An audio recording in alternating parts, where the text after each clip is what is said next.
pessoal, estamos aqui para a gente comentar as questões da prova de técnico do MPU no que se refere à administração, né? E assim, um comentário que eu posso fazer é que eu achei a prova muito tranquila, né? Não tinha grandes sobressaltos, nem muitas dificuldades, né? Estava tudo dentro do esperado, dos assuntos propostos lá no edital. Tanto que não tem nenhuma questão passível de recurso, está tudo dentro do esperado, né? Mas vamos comentar questão a questão na parte da administração para que você aí consolide o teu entendimento, tá bom? Vamos lá, questão 81. Julgue os itens a seguir relativos à administração. Segundo a concepção burocrática de administração pública, o modo mais seguro de evitar o nepotismo e a corrupção no serviço público é por meio do controle rígido dos processos e procedimentos. Minha gente, também dentro do esperado, né? A concepção burocrática, ela tem como princípios norteadores o quê? Né? O formalismo, a impessoalidade e a meritocracia. E qual a ideia dela? Combater a corrupção e o nepotismo existente no estado patrimonial. Como que ela faz isso? Através do controle a priori dos processos e dos procedimentos e dos métodos de trabalho. Né? Todas as palavrinhas do bem que a gente encontra referente a esse assunto. Perfeito, sem dúvida nenhuma, correta. Vamos para 82. A reforma administrativa iniciada pelo Departamento Administrativo do Serviço Público instituiu o Estado moderno no Brasil, com vistas ao combate ao patrimonialismo e à burocracia estatal. Gente, a reforma administrativa iniciada pelo DASP em 1930 é a reforma burocrática de Getúlio Vargas. Então, na realidade, nós tivemos o modelo da administração pública evoluiu em 3 etapas. Até 30 a gente teve um modelo patrimonial, depois de 30 até 95 a gente teve um modelo burocrático, e a partir de 95 a gente passou a implantar um modelo gerencial. Não foi isso? E aí a gente diz que o DASP foi um marco na implantação da administração burocrática. E ele diz, instituiu um Estado moderno no Brasil? Pode ser. Está certo dizer isso, porque a burocracia traz essa ideia de modernidade, né? A gente abandona as práticas patrimoniais de clientelismo, né, de corrupção e de nepotismo, né, que existia no Brasil até 30. Né? E aí, com vistas a combater o patrimonialismo. Perfeito. Só que combater a burocracia estatal, pelo contrário, gente, o que a gente queria era implantar uma burocracia estatal. O DASP é um marco na implantação da burocracia estatal. E ele não visava a combater a burocracia estatal. Ele visava a implantar a burocracia estatal. Ok? Então, isso aqui está errado. Né? E a CESP deu essa assertiva como errada também. Né? E o erro que está do mal é isso, porque ele diz que vai com vistas a combater a burocracia estatal. E ele visava implantar a burocracia estatal, tá certo? Com vistas ao combate do patrimonialismo e à implantação da burocracia estatal. A resposta estaria correta se tivesse implantação, mas como não tem, ao combate à burocracia estatal está errada, porque o DASP tentou instituir a burocracia estatal. Ok? Vamos para 83. As grandes reformas administrativas do Estado brasileiro ocorridas após 30 foram do tipo patrimonialista, burocrática e gerencial. Gente, casquinha de banana, mas quem estudou não teve dúvida. As principais reformas aconteceram, ou o modelo de evolução da administração pública, a gente falou agora mesmo nessa questão. Eles foram patrimonial até 30, de 30 até 95 burocrático e de 95 em diante gerencial. Mas a gente viu também nos estudos que, mesmo dentro do Estado burocrático, a gente teve a implantação de várias iniciativas gerenciais, ok? Dentro do Estado burocrático. Mas o que está de errado nessa frase? Porque ele diz assim, ó, que as grandes reformas administrativas do Estado brasileiro ocorridas após 30. Gente, o patrimonialismo ele aconteceu antes de 30. Até 30, a administração era patrimonial. Após 30, com o DASP, a gente começou a implantar uma administração burocrática. Em 67, a gente teve a outra reforma, né, que foi a reforma do Decreto-Lei 200. E em 95, a gente teve a reforma, né, com vistas a implantar a administração gerencial. Então, depois de 30, a gente só tem duas reformas, a burocrática e a gerencial, e não a patrimonial. Por isso que essa alternativa está errada, a 83. Vamos passar adiante. 84. Propostas pela teoria clássica da administração, a abordagem normativa e a prescritiva fundamentam-se em princípios gerais da administração, como da visão sistêmica das organizações, formulados a partir de experimentos científicos acerca de aspectos formais e informais da organização. Mas, gente, essa assertiva, ela tem umas casquinhas de banana, né, no que se refere a português. Vamos lá. Propostas pela teoria clássica da administração, a abordagem normativa e prescritiva, ok. A teoria clássica de administração, gente, ela era uma teoria prescritiva e normativa, perfeito? Né? Ela prescrevia e ela normatizava. Ela prescreveu, né, a anatomia, a fisiologia e normatizou os 14 princípios gerais da administração. Não foi? O grande expoente dele foi Henri Fayol, ok? E aí é uma abordagem normativa e prescritiva, fundamentava-se em princípios gerais da administração, ok? Até aqui está perfeita a frase. Como o da visão sistêmica das organizações. A visão sistêmica é um contraponto, mas tudo bem. Aí ele bota assim, ó, formulados a partir de experimentos científicos, a partir de aspectos formais e informais da organização. Minha gente, essa parte da segunda parte da frase se refere à visão sistêmica. Só que olha que ele bota aqui, ó, como da visão sistêmica das organizações, formulados. Esse formulados não está se referindo à visão sistêmica, está se referindo a quem? Aos princípios gerais da administração. Então, é como se isso aqui fosse deslocado da frase, e aí isso aqui está totalmente equivocado. Por quê? Olha para mim. Por quê? Porque a abordagem clássica, que era prescritiva e normativa, ela não foi formulada a partir dos aspectos formais e informais. Ela foi formulada a partir dos aspectos somente formais. A abordagem clássica não tratou de aspectos informais. Agora, a abordagem sistêmica, tudo bem. Mas a abordagem clássica, de jeito nenhum. E quando ele fala em formulados a partir de experimentos científicos acerca dos aspectos formais e informais da organização, os princípios gerais da administração, gente, não foram formulados a partir de aspectos formais e informais, somente a partir de aspectos formais. A palavrinha informal é do mal. Não tem nada a ver com a abordagem clássica de administração. É do mal. A abordagem clássica, ou a teoria clássica, só fala em aspectos formais.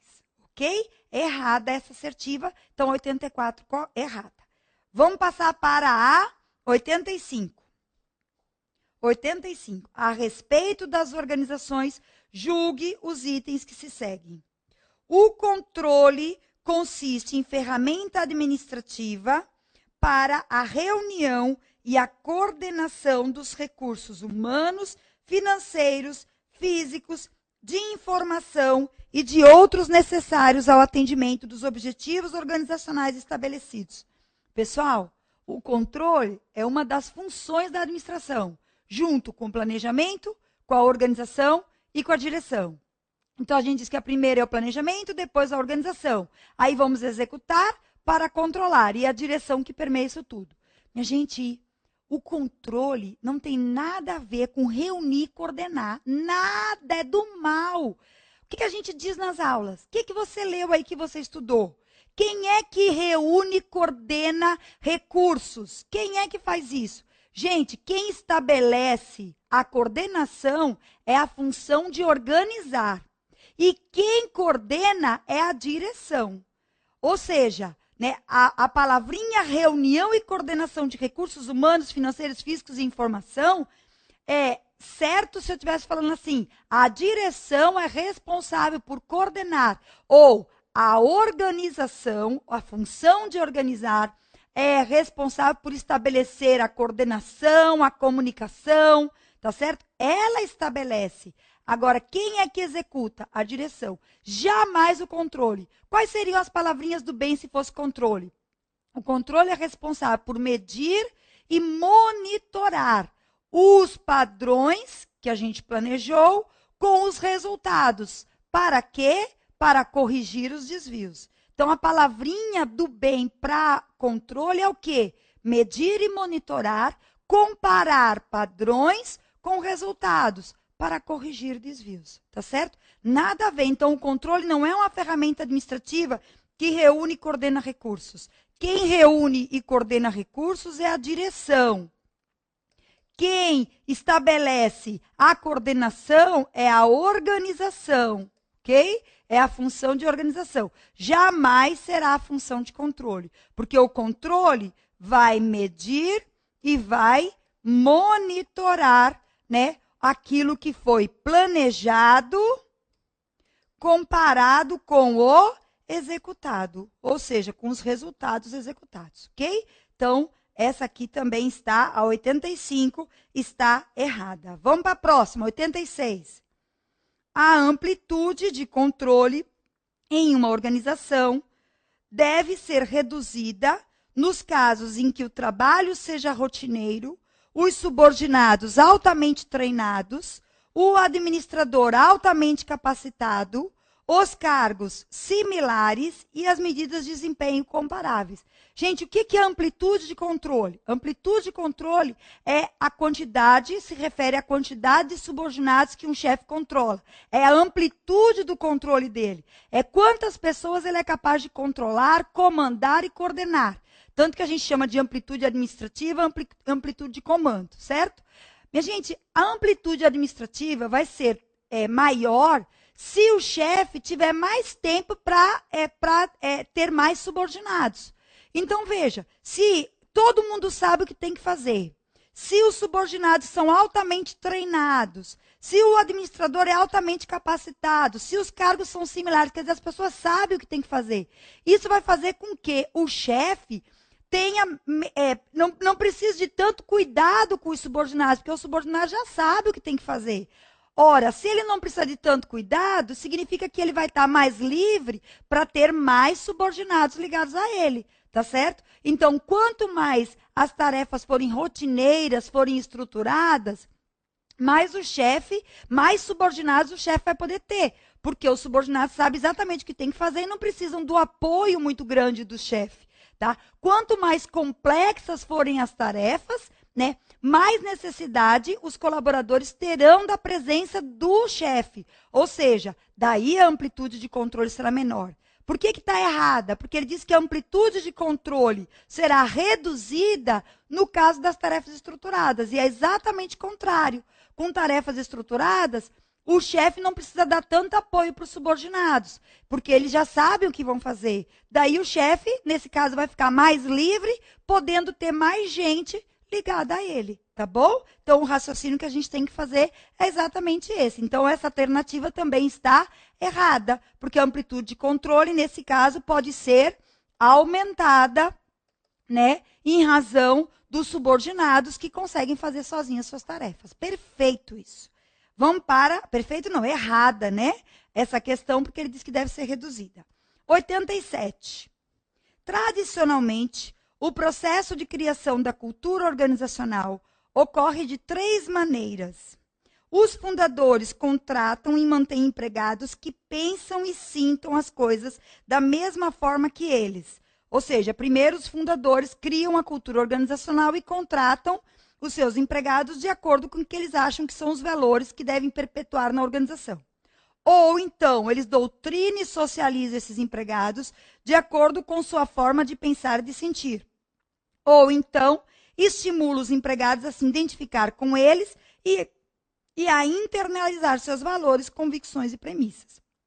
Gente, tradicionalmente, a cultura de uma organização, ela nasce a partir dos seus fundadores. São os fundadores que impõem os seus valores, né, os seus princípios norteadores, as suas pressuposições, as suas crenças, né, aquilo que eles acreditam que é correto. E, né, à medida que a organização vai crescendo, eles vão comunicando aqueles valores, aquelas ideias, aquelas linguagens, aqueles símbolos como correto para as pessoas que estão na organização. E aí as pessoas vão compartilhando através do processo de internalização daqueles valores culturais, como se aquilo fosse correto, fosse uma visão de ser da realidade. Então, a cultura, gente, ela é formada de elementos compartilhados pelos membros. É um processo em construção, né? Porque ela nasce com os fundadores, mas depois a ela vão sendo agregados novos valores. Mas, com certeza, né, os fundadores, eles cuidam para que esses novos valores não caiam de encontro àquilo que são os valores iniciais, tá certo? Pode ser até uma evolução. Mas se forem de encontro ao que os fundadores querem, a gente chama de contracultura. E aí, provavelmente, os fundadores não vão querer aquele tipo de comportamento. Por isso que eles falam aqui que os fundadores vão selecionar as pessoas, né, que estejam em consonância com a cultura, né, para que ande todo mundo alinhado com a missão, com a visão e com os valores da organização. Perfeito isso, essa é a ideia das organizações, né? A ideia das organizações não é ter gente no seu ambiente de trabalho que vai contra aquilo que é a base da organização, porque senão é isso, a cultura a gente sabe que pode fazer com que a organização tenha sucesso ou fracasso. Por isso que os fundadores devem gerenciar bem a cultura da organização, porque ela pode permitir o alcance de resultados. Perfeito isso, sem dúvidas. 87, correta. Vamos para a 88. Em uma empresa em que a cultura organizacional é difundida e os valores e as crenças são pontos de referência claros e compartilhados pelos colaboradores, estabelece um acordo tácito que evoca o lema um por todos e todos por um. Gente, aqui ele está falando de cultura forte, né? E ele está falando que os valores, quando são claros e compartilhados, as pessoas criam um acordo tácito em que todos estão juntos compartilhando aqueles valores. E aí, um por todos e todos por um, porque as pessoas, elas na realidade estão compartilhando as mesmas ideias, os mesmos hábitos, os mesmos costumes, as mesmas pressuposições básicas, as crenças conscientes e inconscientes. Tá certo? Aqueles valores são tidos como corretos e são comunicados como tal. E isso é o que a gente chama de cultura forte, que faz com que as pessoas sintam, tenham um sentido de identidade, de pertencimento àquela organização, fazendo parte, se sentindo apoiada naquele ambiente. Por quê? Porque aqueles valores são claros e são aceitos por todos dentro da organização. Então, todos estão defendendo um por todos, todos por um, que aquilo é o melhor e que aquilo é o correto. Sem dúvida, isso está correto, é o que a gente chama de cultura forte, tá bom? Nas organizações. Então, 88, correto. Vamos passar para a próxima. Julgue os próximos itens que versam sobre o processo de gestão de pessoas. O modelo de gestão estratégica, com base em competências, é considerado uma prática cuja finalidade é melhorar o desempenho global da organização, por meio do incremento do desempenho individual dos empregados. Gente, o modelo de gestão estratégica com base em competências é considerado uma prática, né, cujo o grande fim é melhorar os resultados da organização. O que é um modelo de gestão estratégica baseado em competências? É um modelo no qual a gente busca um conjunto de conhecimentos, habilidades e atitudes das pessoas, construindo em cascata, né, ou as competências gerenciais até chegar nas competências organizacionais, que a gente chamou lá na teoria de competências essenciais, que são aquelas competências distintivas, percebidas como diferentes pelo cliente. Tá certo? Então, o modelo de gestão estratégica baseado em competências vem isso, né? Ele é construído de cima para baixo, ou seja, das competências que a organização precisa ter, né? Mas, na realidade, ele é construído de cima para baixo, não. Ele é construído de cima para baixo, as competências que a organização precisa ter, mas, na realidade, a sua elaboração vem de baixo para cima, a partir das competências dos indivíduos, do conjunto de conhecimentos, habilidades, atitudes, expertises, práticas, a gente vai construindo todo organizacional, que são as competências organizacionais, para que a organização alcance o sucesso esperado. Sem dúvida, é isso mesmo, né? A gente, né, começa a partir das competências individuais para chegar às competências organizacionais. 90. As grandes correntes teóricas sobre gestão de pessoas podem ser agrupadas em 4 categorias principais: modelo articulado de gestão de pessoas como departamento pessoal, como gestão do comportamento humano, como gestão estratégica e como gestão por competência e vantagem competitiva. Pessoal, sobre essa questão, eu só tenho um comentário. Né? A gente, quando viu a evolução dos modelos, a gente falou assim, de 3 momentos. O momento do departamento de pessoal, que era um momento mecanicista, que era um momento do homem X, que era um momento que o homem era considerado mão de obra, que é esse primeiro momento. O segundo momento, que era o departamento de recursos humanos, que as pessoas eram recursos, e que a gente procurava enquadrar habilidades das pessoas e comportamentos das pessoas. Perfeito também.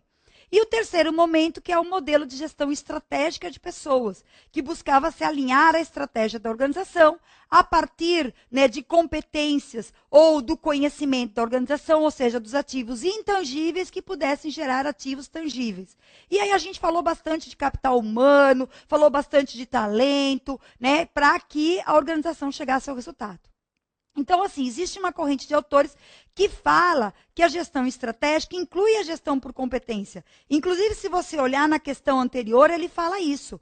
O modelo de gestão estratégica com base em competências, ou seja, o modelo de gestão estratégica, de gestão de pessoas estratégica com base em competência, então existe uma corrente que inclui a gestão de competência no modelo de gestão estratégica. Aqui ele separou, ele colocou, né, como... Aqui, ele colocou como sendo uma outra categoria, que é o modelo de gestão por competência que gera vantagem competitiva. Boa parte dos autores colocam esse modelo de gestão por competência como vantagem competitiva, que foi como a gente deu, dentro do modelo de gestão estratégica, dizendo que a gestão estratégica envolve desenvolver competências para gerar vantagem competitiva, para tratar os recursos humanos como vantagem competitiva, para agregar valor à organização, para gerar capital humano. Mas veja, falar desse jeito não está errado. Você tinha esse conhecimento, tá certo? Então ele falou em 4 correntes, porque na realidade é como se o modelo de gestão estratégica estivesse evoluindo para isso, né? Uma outra corrente. Então não está errado. Não é, vamos dizer assim, o que a teoria dominante diz, que na realidade diz que a gente vive hoje um modelo de gestão estratégica, que a gente trabalha com foco nas competências essenciais e competências individuais, certo? Mas não está errado, não vi problema nenhum. A CESP considerou certo e está todas as palavrinhas do bem também consideradas como correto. Tá bom? Nenhum problema. Vamos passar para a próxima. No que se refere à gestão da qualidade, e aos modelos de excelência gerencial, julgue os itens a seguir. Para tanto, considere que a sigla PDCA significa Plan, Do, Check, Act. Ok. 91. Apesar de ter sido desenvolvido especificamente para aplicação na administração da qualidade, o ciclo PDCA passou a ser utilizado em diversas áreas do conhecimento, tornando-se ferramenta fundamental para a compreensão do processo administrativo. Mas, gente, isso facílimo, né? O ciclo PDCA, ele nasceu com a qualidade. Foi Stewart, nos Estados Unidos, que o criou, e ele foi levado por Deming para o Japão. Né? E se tornou uma das ferramentas mais poderosas, digamos assim, né? Ou fundamentais para o entendimento do processo e para a melhoria contínua do processo, ok? Então, isso aqui está tudo bem, todas as palavrinhas do bem, tornou-se uma ferramenta fundamental para a compreensão do processo administrativo. Perfeito, todo mundo estudou o ciclo PDCA, facílima. Vamos para 2. A 92. O Just in Case e o Just in Time são ferramentas administrativas utilizadas em regra para a consecução do mesmo objetivo, o aprimoramento da gestão de insumos nas organizações. Bom, gente, isso aqui é mais uma questão de materiais, de administração de materiais, do que da administração da parte de gestão de pessoas e da parte de organizações. Mas está aqui no meio, vamos responder. Minha gente, o Just in Case, né, a CESP, para variar, colocando as palavrinhas em inglês, né, é o método tradicional de empurrar a produção. Né, e o Just in Time é o método japonês de puxar a produção. Né? O puxar a produção, gente, o Just in Time, o JIT, ele tem como grande objetivo, ele é uma grande ferramenta para aprimorar a gestão dos insumos ou a gestão dos estoques, né? Que a gente fala que é reduzir a níveis mínimos de estoque, tendendo a zero, não é isso? Então, você puxa a produção, você só vai produzir e só vai comprar estoques quando você tiver uma demanda. Então, o teu cliente compra, e a partir disso você vai produzir, né, em toda a sua cadeia produtiva, ou seja, desde o fornecedor até chegar no cliente final. Todo mundo tem a informação e todo mundo só produz exatamente aquilo que precisa para, né, o teu cliente. No caso do Just in Case, que é o sistema tradicional que a gente falou, né, que era o sistema de empurrar a produção, ele não tem como objetivo aprimorar a gestão dos insumos, minha gente. O sistema tradicional, ele quer, pelo contrário, produzir em larga escala para ganhar na escala, para ganhar na quantidade. Né? E para isso, ele gera exatamente o sentido contrário, ele gera estoques. É o sistema de empurrar, vamos produzir e vamos botar para vender, tá certo? E a ideia é vender, e a ideia, desculpa, é ter estoques, né, para que você tenha sempre, caso precise, você está pronto ali para atender, tá certo? Aumentou a demanda, o cliente quer comprar, eu entrego na tua mão.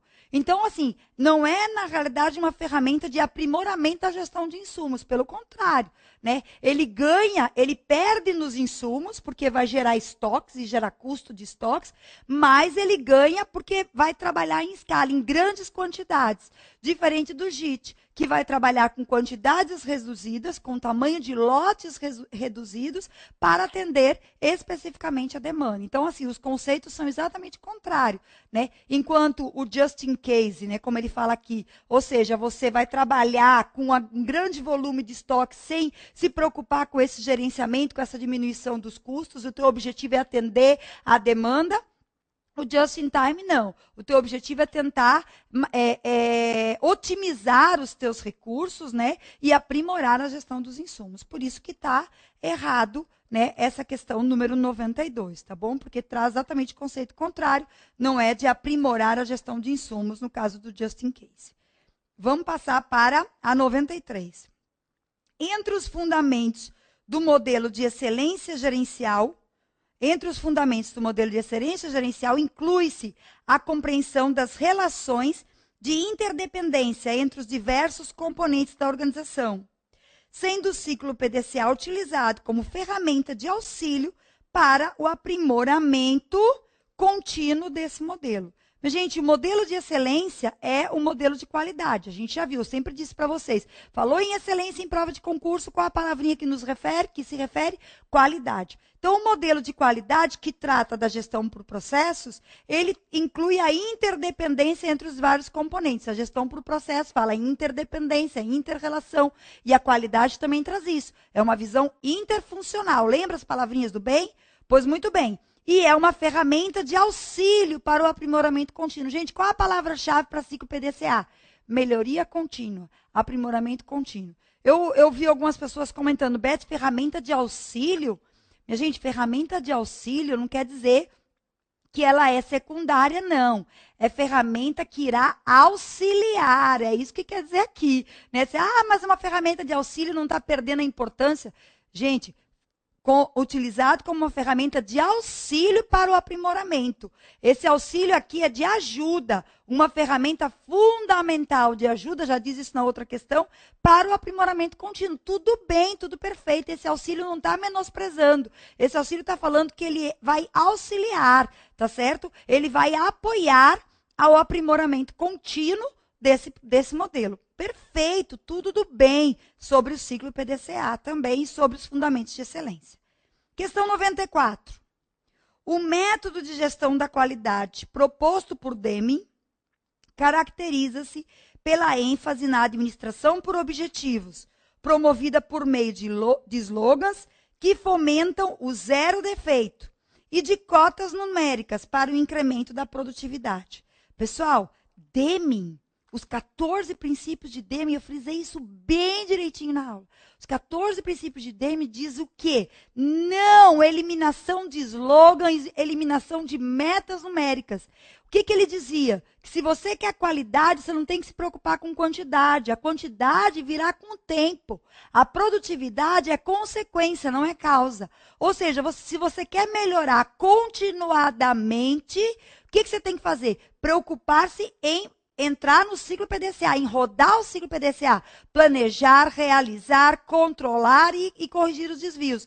Por quê? Porque as cotas numéricas, as pessoas ficam presas às cotas numéricas e acabam deixando a qualidade de lado. E aí ele disse que qualidade é você melhorar continuadamente e que, como resultado, vai ser o incremento na produtividade, porque você melhora tanto que daqui a pouco você vai estar fazendo tão bem feito que você vai estar fazendo até mais quantidade em menos tempo. Tá? Mas você não pode se preocupar com isso, porque se você se preocupar com qualidade, você não está se preocupando. Se você se preocupar com cotas numéricas, você acaba deixando a qualidade em segundo plano.